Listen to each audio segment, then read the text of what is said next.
So we've got our snow performance methanol injection kit on here, but we need to calibrate our map sensor. So I'm going to show you a quick and easy way of using a boost test device to do it. Stick around.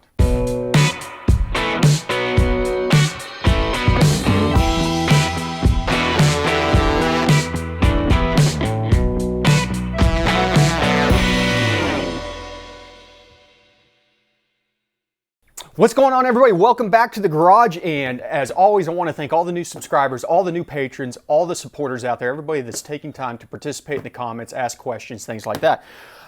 We have installed the Stage 4 boost cooler set up on here, and we've tapped into the existing manifold air pressure sensor, and it uses kind of a fairly simple like slope versus offset, but it doesn't match what we're used to using in things like HP tuners. So I'm going to show you how to use something like a boost tester, and in this case, you know, I've got the fancy one, but you can go out and get a PVC cap and a Schrader valve tire style thing and drill a hole, and you can make one of these for under 10 bucks. So no reason to get the expensive one. What we're going to do is we're going to pull up the software for the controller and for HP tuners, the scanner at the same time, so we can read the PSI that we're seeing through the ECM on here, and at the same time we can see the what the boost controller, or not boost controller, boost cooler, the methanol injection system is seeing, and we will adjust the slope until we get it to read properly.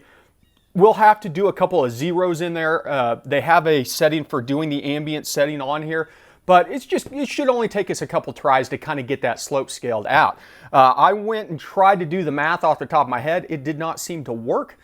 So we'll touch on that later on. I'm going to talk to the guys over at Snow Performance, see if they have any tips on how to do it that way. But for now, just to get this thing dialed in, we're going to use the old-fashioned way. Okay, we've got the software pulled up here, and you can see that we have the current active where we've got our slope, and that's not the one that's actually in there. So let's reconnect up, let's read. It's going to update to what's actually on the unit itself. This is the calculated slope that I had. This is the atmospheric, basically the intercept that is calculated whenever you calibrate it. So if we go over here, let me turn the car on, and let's connect up. Okay, we got manifold pressure, and this is going to be, remember that we're offsetting, so this is atmospheric or around 14.2, even though we're reading 13.9 right now. It says we're in boost. There might be a little bit of pressure still on the manifold already. Let me bleed it down. Okay, so we're looking at 14.2 is going to be our atmospheric on this. So whenever we're reading 14.2, whenever we go over to our live view, we should be reading around 0.1. So that's pretty good. We need to remember that if we put 10 PSI on this, we should see 24.2 on our absolute pressure, and then we should be seeing 10.1 or so on our snow performance setup. So I'm going to pressure this thing up. It's probably going to be noisy whenever the compressor kicks on here, but we're going to overshoot it and then watch it as it bleeds off.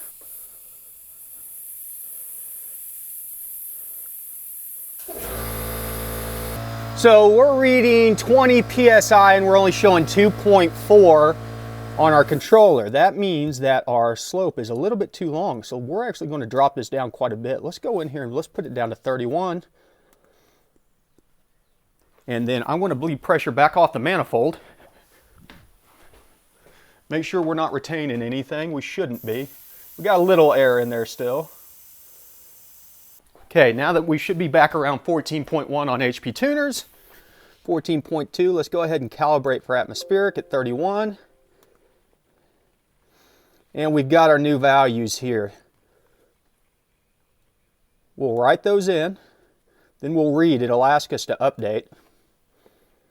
Say, yep, we're going to go to 31. Now let's go over and look at our live view. Yeah, we're a little bit high on the pressure as far as that goes. We can adjust our atmosphere. In fact, I think we need to go up. So let's go up to 380. Hold still. Write that in. We'll read it again. Go over to live view. 0.9, we need to go higher. Let's take it up to 400.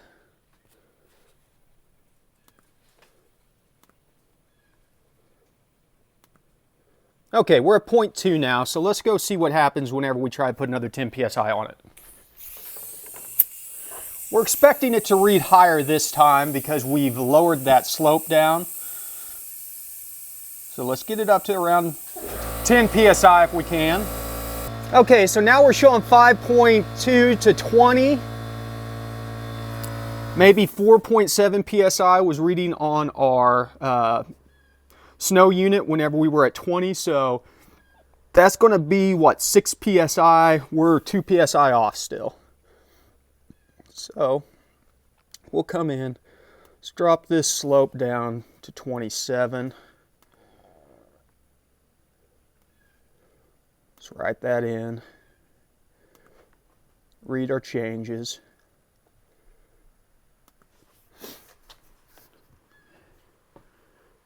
We're pretty close here. We're showing 8 at 14.8, so we're 6 off. Let's go ahead and pressure it back up. Seems to like our atmospheric intercept where it's at. Now we're showing 6 at 21. So we're still about a psi off maybe. We're at 14.2. No, we should be at 20.2 whenever we're reading 6, so we're getting really close. Let's bleed it down to atmospheric again. Okay, we're at 14.2. We're a little bit off on our intercept. Not the end of the world. We can adjust that whenever we all get it said and done. Let's go ahead and take this down to 26. We're going to be right in around there, around 26. I have a feeling this is where we want to be.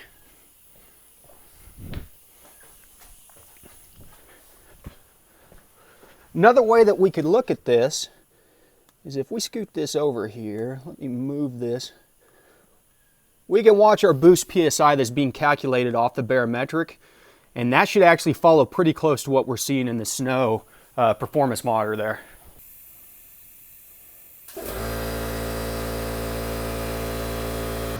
Okay, we're a little bit low on the snow unit now. As you can see, we've still got to go a little bit. We're about a half a psi to a psi off, so let's go ahead and adjust our slope again.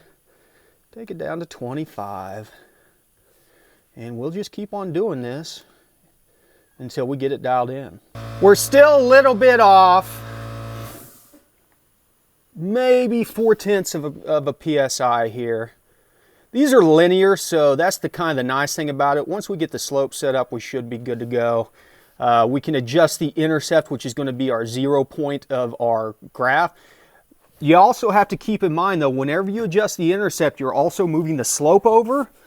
So once we get to the point where the linear range is about right, we'll double check it at 0 and then offset it appropriately to make sure that our 0's reading what we're reading on here and that we have a good straight curve all the way through.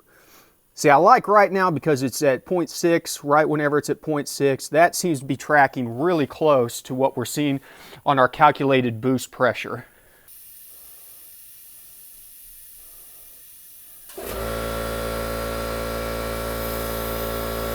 We're getting closer and closer with every step. We're about 2/10 off now, so I'm just going to make a big jump here, drop this down to 22.5. Write it in, read it, see where we're at. May have gone a smidge too far.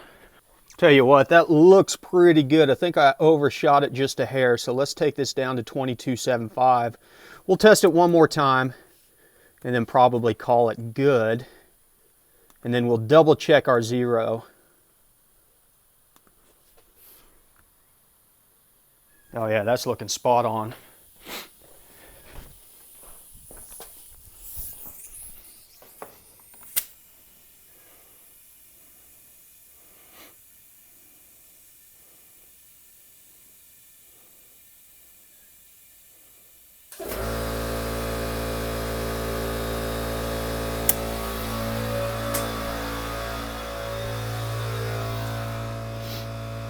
Yeah, there we go. We got it now. It is following perfectly. We found Our magic numbers for our 3-bar, this is the GM 3-bar sensor, we're at 22.75 as our slope. We're going to double check our intercept, which changes our atmosphere, which changes our intercept. So I'm going to go ahead and pull that coupling off so we can make sure we're getting straight to atmospheric. Remember, 2 psi is a lot of pressure whenever you have a 3-inch diameter surface area that's pushing against. So make sure that you bleed pressure off before you ever crack one of these things open, or you could end up getting something blasted into your face that would not be fun.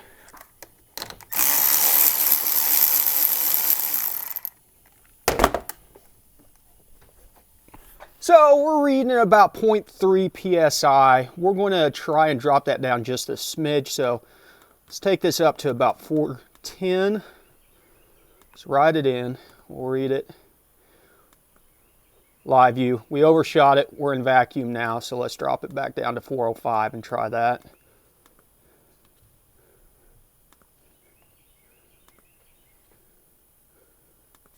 Perfect. That's what we want to see. We're right at 0.1 psi. We're reading a tenth off. If you wanted to make this read what your calculated boost is, as I said, you can pull this back down to around 400. Whenever we're talking about 0.2, it's not the end of the world. Yeah. See, we'll find a happy middle ground of 403. I like to do things in multiples of 5, but it doesn't always work out that way. Okay, that's where we're going to leave it at for now. We'll go ahead and save this as map scaled. I just spelled scaled wrong. We're going to go ahead and write all, make sure that everything gets in there. So, that wasn't too bad. Took us a couple times of just jockeying with the numbers and double checking everything, but we got the map scale reading spot on right now, so we should be good to go out, start making some pulls and seeing that we're getting our methanol injection finally. With the other scaling in there, whenever I'd go drive, I was never seeing more than 1.5, 1.2 psi of boost on there because I had it so jacked up.